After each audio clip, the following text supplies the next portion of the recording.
अस्सलाम वालेकुम। वादे के मुताबिक मैं यहाँ पर फिर से मौजूद हूँ। उसी काफ़का सीरीज़ के बारे में हम उसकी 100वीं बरसी मना रहे हैं। इससे बेहतर अब हमारे पास क्या तरीका हो सकता है कि हम उसके लिटरेचर को, उसकी पर्सनैलिटी को, उसके ज़िंदगी को और हम डिस्कस करें और ख़ास तौर पर उसके लिटरेचर की इस वक्त के साथ कनेक्टिविटी को हम अच्छे से डिस्कस करें, उसके सिंबलिज्म को डिस्कस करें। जैसा कि मैंने पिछली वीडियो में भी कहा था कि ये एक मुश्किल राइटर है, इसमें तो कोई शक नहीं, मगर सिंबॉलिक लिखता है और उन सिंबल्स के अगर एक दफ़ा को समझ लिया जाए तो फिर ईज़िली इसको इंटरप्रेट किया जा सकता है। इम्पॉर्टेंट इसकी इंटरप्रिटेशन, क्योंकि इसका बस समरी सुना देना तो कोई बड़ा काम नहीं है। समरी में से मैं चंद चीज़ें आपको सुना दूँ कि एक जोसेफ के था जो प्रोटोगनिस्ट था, जो उस कहानी का मरकज़ी किरदार है, और वो इस तरह से वॉक अराउंड करता बिलाखिर मारा गया। तो ये फिर एक आम सी एक स्टोरी बन जाती है, फिर भी इस कदर आम नहीं रहती कि हम इसको इस तरह का कोई लेबल कर सकें। अच्छा, अपेरेंटली ये कहानी जो बनती है वो भी इस तरह से जुड़ के चलती है कि सुर के साथ सुर लगा हुआ है, लेकिन इसके बजाय वक्त दूसरी स्टोरी जो इसकी बैकग्राउंड पर चलती है, जो सिंबल से जिसको हम इंटरप्रेट करते हैं, वो भी अपनी जगह पर सुर से सुर लगाकर चलती है, कहीं पर कोई गैप आपको नजर नहीं आएगा। तो हम सबसे पहले इसके बात चुकने के बाद ठीक 1 साल के बाद मैक्स ब्रॉड ने जो पहला नावल इसका पब्लिश कराया जर्मन ज़बान में, वो था द ट्रायल। इसको जर्मन में कहते हैं डेर प्रोसेस, आप द प्रोसेस कह सकते हैं, the proceedings, the trial, Urdu में इसको मुकदमा के नाम से तर्जमा किया। तो उर्दू में मैंने खुद इसका तर्जमा किया क्योंकि ये मेरा फेवरेट था। मैं कोई प्रोफेशनल लिखारी नहीं था, लेकिन फिर जो लोग किसी के साथ लव करते हैं, लिटरेचर लवर्स होते हैं, वो फिर काम लग कर करते हैं। तो ये वो बुक है जिसका मुझे तर्जमा सबसे पहले, जैसा कि पिछली मुझे बताया था अपनी वीडियो में कि 2012 में पहला छपा था, जिसको फिर हमने रोक लिया कि उसके अंदर बहुत सारी किताबत की गलतियाँ थी और मुझसे भी कुछ कसर रह गई थी। और उसके बाद फिर मैंने दोबारा से इस पर काम किया और 2018 में छपा ये जो हमारा है फिक्शन हाउस लाहौर में इसको छपा था। तो अब सबसे बारे में जो डिस्कस करने वाली चीज़ है वो ये है कि इसको कनेक्ट कैसे किया जाए। अब हम इसके साथ 1 बाय 1 चलेंगे कि डिस्कस करेंगे ताकि चीज़ें सही से समझ आ जाए। आदमी की एक बलूगत होती है, वो हर आदमी के लिए मुख्तलिफ एज में शुरू होती है। बलूगत में उसको अडल्टनेस को नहीं कह रहा जो सेक्सुअल हवाले से ली जाती है, मैं उस चीज़ को कह रहा हूँ जब आपके ख्यालात मैच्योर होते हैं, जब आपको अंदर से, आपकी रूह से, आपके मन से कुछ आवाज़ें उठती हैं जो आपसे सवाल और जवाब करते हैं कि जो कुछ मैंने अब तक ज़िंदगी में किया वो सही था, वो गलत था, क्या मैंने गलत कर दिया, ये मुझे ऐसा नहीं करना चाहिए था, या जो कुछ मैंने अच्छा किया वो मैंने कम किया, मैंने ज़िंदगी गंवा दी, कि मैं कौन हूँ, कहाँ से आया हूँ, ये किस तरह की चीज़ें हैं। ख़ास तौर पर ये रिग्रेट्स जो हैं, ये किस तरह की चीज़ है, उसको एक्सप्लोर करने की कोशिश करता है कि क्यों लोग अपने आप को कसूरवार, गिल्टी, मुजरिम समझने लग जाते हैं, रिग्रेट्स में चले जाते हैं कि मैंने ऐसा मुझे नहीं करना चाहिए था, ऐसा मैंने क्यों किया। बहुत सारे इंसान हैं, सबके साथ ये ऐसे नहीं होता, मगर उनमें से कुछ हसास लोग होते हैं जिनके साथ होता है। ये मुख्तलिफ एज में आदमी के पास इस तरह के ख्याल आते हैं जब वो इन हवालों से मेच्योर होता है, जब इन हवालों से अडल्टनेस में रहता है। हर आदमी के एज में ये लाजमन आता है, लेकिन मुख्तलिफ लोगों के लिए ये मुख्तलिफ उम्र का साल होता है। लेकिन चूँकि हमारा इंटेलेक्चुअल लेवल बाकी कौमों की निस्बत कम है, तो और हम एक लगेबद्ध तरीके से चल रहे हैं, हम उसके ऊपर ज़्यादा गौर नहीं करते, मगर ये जो जर्मन थे इन लोगों ने इसके ऊपर बहुत चीज़ों पर काम किया था और इंटेलेक्चुअली मैं समझता हूँ ये काफ़ी हमसे आगे हैं, तो इसलिए ये मेच्योरिटी का लेवल भी उनका जल्दी आ जाता है। हमें इस तरह की अगर कोई चीज़ हमारे सामने आती है या हमारे मन से निकलती है तो वो शायद कोई 40-45 साल के अराउंड जब हम काफ़ी चिड़चिड़े हो चुके होते हैं और उसमें कूदते भी हैं हम, और ये 5-6 साल का जो दौर होता है बड़ा मुश्किल से गुजरता है। आगे चल करके फिर बंदा आहिस्ता आहिस्ता फिर उसके साथ एडजस्ट करने लगता है, थोड़ा डिसअपॉइंटमेंट के साथ एडजस्ट कर लेता है और सुकून में आ जाता है, पुरसुकून हो जाता है। तो ये पूरा नावल इस तरह की चीज़ को एक्सप्लोर करता है और ये उस लेख को ढूंढने की कोशिश करता है कि क्यों हम अपने आप को गिल्टी करार दे देते हैं कुछ लोग, क्यों। वो इसको लॉजिकली चीज़ों को समझने की कोशिश करता है कि क्या चीज़ है जिसकी वजह से हमसे क्या ख़ता हुई है और किससे ये ख़ता को कंपेयर किया गया है जिससे हम ख़ताकार करार पा गए अपने अंदर और अपने आप को मुझे समझने लगे। ये आवाज़ का बात है, मैंने बताया जैसे मेच्योरिटी भी आती है। इस नावल में 3 ख़वातीन दिखाई गई, 3 ख़वातीन और 3 ही ज़िंदगी के रुख हैं। आप तमाम इंसानों को उठाकर देख लें तो 3 तरह की कैटेगरी में आप इनको डिवाइड कर सकते हैं। मिसाल के तौर पर कुछ लोग जो लिविंग लाइक ए स्लेव, जो भी कहा गया, जो भी लिखा हुआ मन और अन उसको तस्लीम करने के भी हद तक के वो जहमत नहीं करते, बस जो सुना वो करते गए। तो ये होता है लिविंग लाइक ए स्लेव। उनको कोई प्रॉब्लम नहीं होता, वो इस तरह से गिरफ्त में भी नहीं आते, इस तरह की किसी गिल्टी में भी नहीं आते, वो सोचते ही इस सिलसिले में काम है। मगर लिविंग लाइक ए स्लेव होता है। दूसरी सूरत लिविंग विद इन कन्फ्लिक्ट, कि आप जी तो रहे हैं, गुलामाना जिंदगी भी आप बसर कर रहे हैं, मगर साथ साथ आपके साथ कन्फ्लिक्ट भी है, आप क्वेश्चन ज़रूर उठा रहे हैं, आप उसमें फ्रस्ट्रेटेड ज़रूर हैं, आप परेशान ज़रूर हैं, आप कभी कभी फ्रस्ट्रेशन में आपके चिड़चिड़ापन आ जाता है, गुस्सा करते हैं आप और उनको कि कैसे चल रहा है, क्यों है ऐसे, इस तरह से, मगर आप फिर कर भी रहे होते हैं। तो वो कैटेगरी है living with in conflict. Third one living like a free man, बिल्कुल आज़ाद, उनको रिग्रेट्स वगैरह का किस्सा होता ही नहीं है, वो अपनी मर्जी से ज़िंदगी गुजारते हैं, जो लिखा हुआ लिखा रहे, जैसे भी है, जो उनके मन में आया वो उन्होंने कर दिया, उनको रिग्रेट्स के इशू नहीं होते। तो इस नावल के अंदर 3 ख़वातीन इसी तरह से दिखाई गई हैं। एक फ्री औरत दिखाई गई है जो बिल्कुल आज़ाद है, जो अपने सोसाइटी के अंदर जो सोसाइटी के रेकमेंडेड कैरेक्टर है उसको भी फॉलो नहीं करती। मिसाल के तौर पर अगर वो खूबसूरत है तो उसका एक मर्द के साथ ताल्लुक़ ज़रूरी नहीं है, वो 10 के साथ भी रख सकती है, तो उसे कोई परेशानी वो इसके बारे में सोचेगी भी नहीं। सुबह जल्दी उठ के रात को लेटा बरस तक आना, सोए पड़े रहना और मुलाकातियों से मिलने के लिए भी आप अपने बेड पे ही पड़ी हुई है, उसको कोई फिक्र नहीं है, और एक बार पे काम करती है और उसका नाम है मिस बर्स्टनर।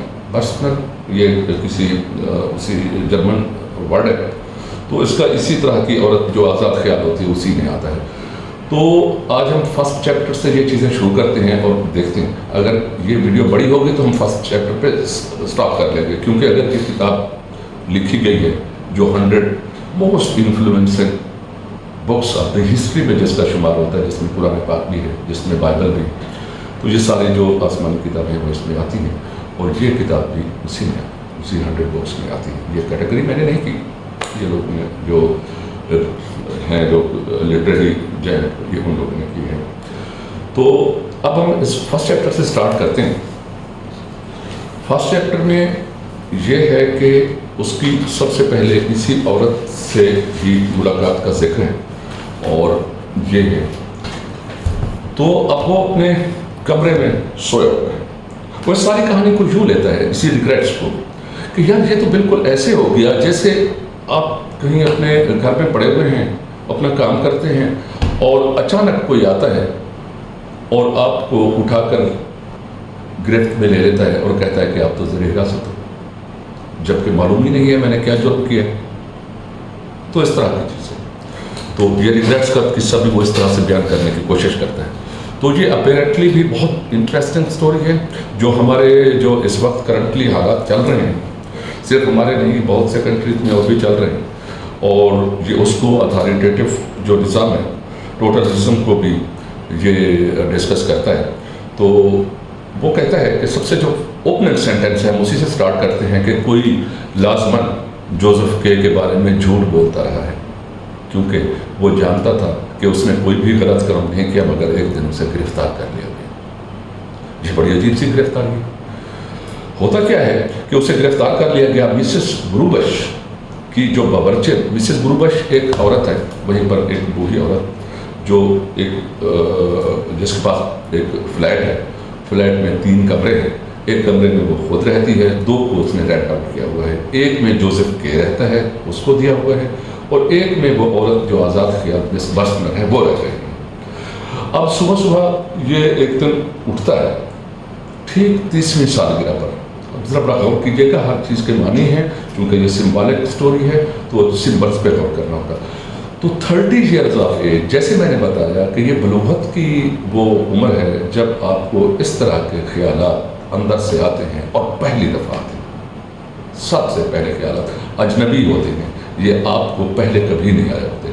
یہ اس وقت آپ کے بلوغت کے وقت آپ کو یہ خیال آ سکتا ہے کہ میں کون ہوں, میں کہاں سے آیا ہوں, جو کچھ میں نے کیا یہ کس حد تک ٹھیک تھا, یا جو کچھ میں نہیں کر سکا وہ میں نے کیوں نہیں کیا, یہ مجھے ایسا کرنا چاہیے تھا, ویسا کرنا چاہیے تھا. اس طرح کے خیالات آپ کو گھیر لیتے ہیں. ریگریٹ کی صورت, ریگریٹس جو ہیں یہ بڑے جان فشان ہوتے ہیں, مزدوروں کی طرح سے ہوتے ہیں, بڑی محنت کرتے ہیں. یہ آپ کو جب ایک دفعہ لگ جائے ایسا کوئی روگ, وہ آپ کی جان نہیں چھوڑتا. آپ کو کبھی کبھی لگتا ہے کہ اب ہم سروائیو کر رہے ہیں اور یہ روگ ہماری جان چھوڑ چکا ہے, مگر ہرگز ایسا نہیں ہوتا.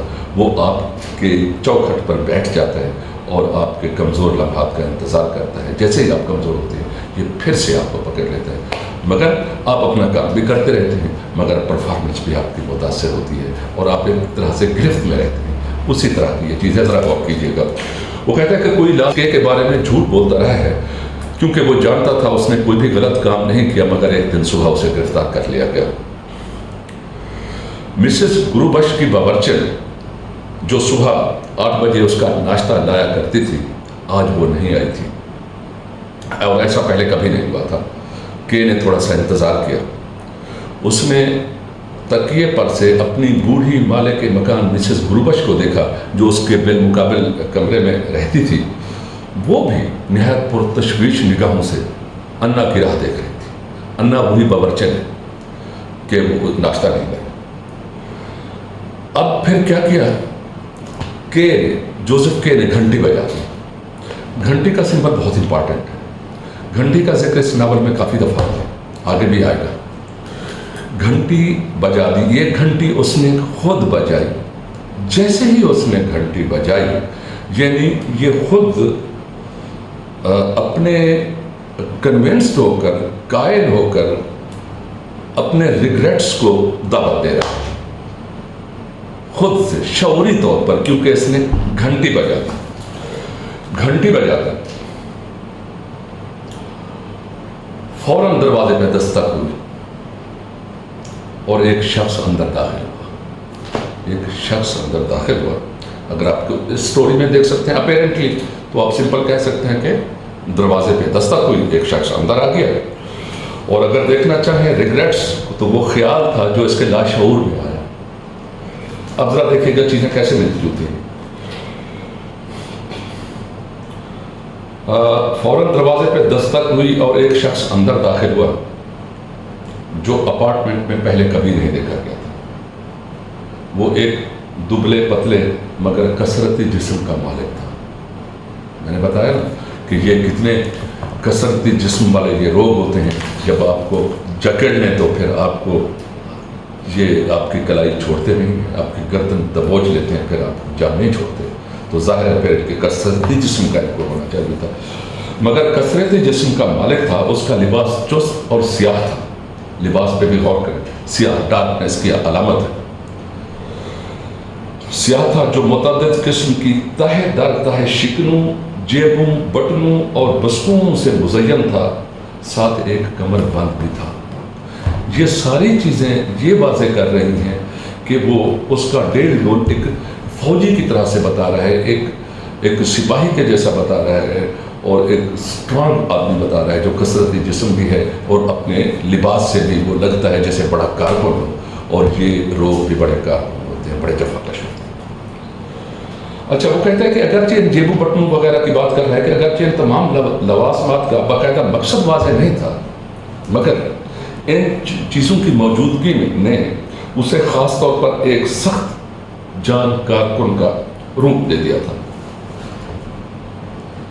اب چونکہ اس کے لیے یہ نئے لوگ تھے تو وہ کہتے ہیں کون ہے تو جوزف کے کہتے ہیں، وہ اپنے بستر پر ادلیٹی حالت میں ہو کر پوچھتا ہے کون ہو، تو وہ اس سوال کا جواب نہیں دیتا، وہ صرف پھر سے سوال کرتا ہے، وہ کہتا ہے گھنٹی تم نے بجائی تھی۔ اب اس کے پاس کوئی جواب نہیں ہوتا، کہتا ہے انا میرا ناشتہ لے آئے۔ وہ وہاں سے جاتا ہے، مڑتا ہے مشینی انداز میں، اور دروازے کو تھوڑا سا کھول کر باہر نہیں نکالتا ہے جیسے کوئی وہاں پر بھی موجود ہے، اور اسے کہتا ہے کہ یہ کہتا ہے کہ انا میرا ناشتہ لے۔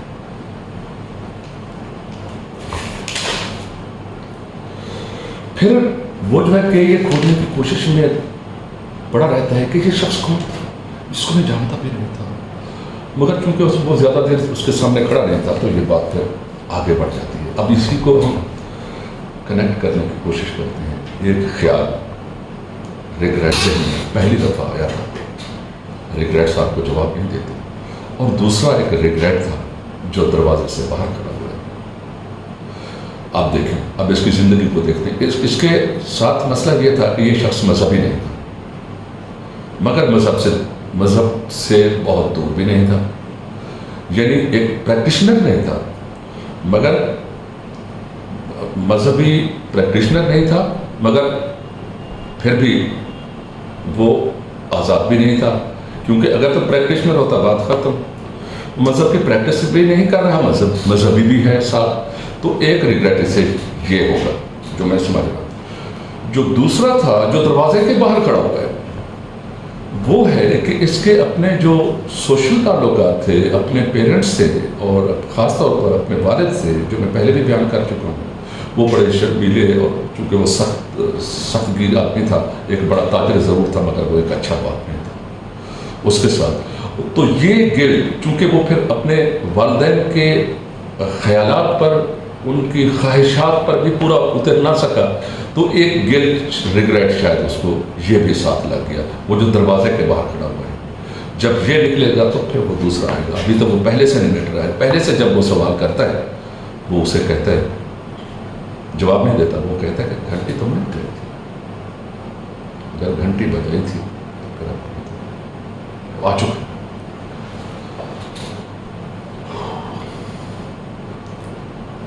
میرا خیال میں اس ویڈیو کو ہم یہیں پر ختم کرتے ہیں اور پھر نیکسٹ ویڈیو سٹارٹ کرتے ہیں۔